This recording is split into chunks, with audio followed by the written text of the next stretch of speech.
שלום לכולם, לי קוראים אסף פלפלה, אנחנו מילדים מבשלים יום הולדת, תוכלו לראות אותנו באתר או בפייסבוק.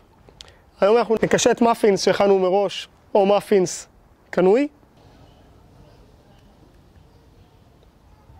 קישוט של פרצוף, כמובן השמיים הם הגבול. מה שאנחנו צריכים זה דברים מאוד בסיסיים, קרם שוקולד, שוקולד מומס עם שמנת מתוקה, מרשמלו, עדשים, שוקולד צ'יפס, קליק, עוגיות אוררו, ונתחיל לשחק. לוקחים את השוקולד המומס, נקשט אותו על המאפינס,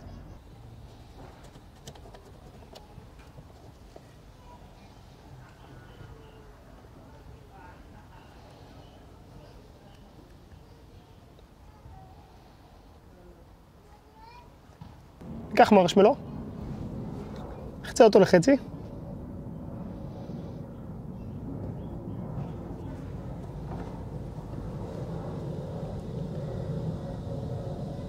נעשה לנו עיניים, ניקח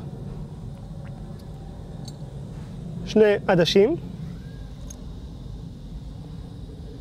נעשה לו עיניים, ניקח שוקולד צ'יפס אחד, נעשה לו אף,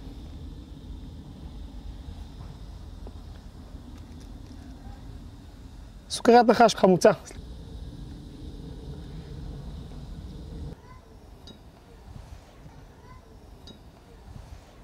נחצה אותה בצורת פה מחייך.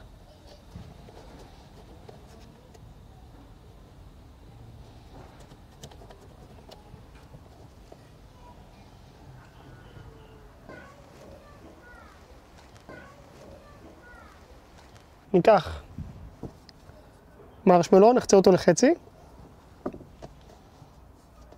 נעשה אותו סיני היום. בסגנון הגנגה סטייל. נעשה לו אף.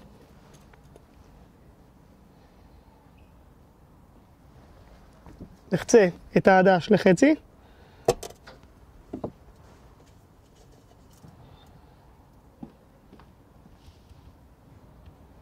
וניקח סוכריית גומי.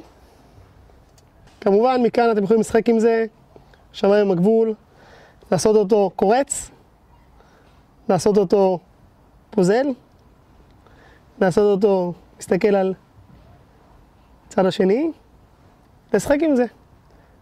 אפשר לשחק עם זה איך שרוצים, כמה שרוצים. כמובן לכל ילד והדמיון שלו. שחקו עם זה וכמובן תאכלו את זה. כיף וטעים. להתראות.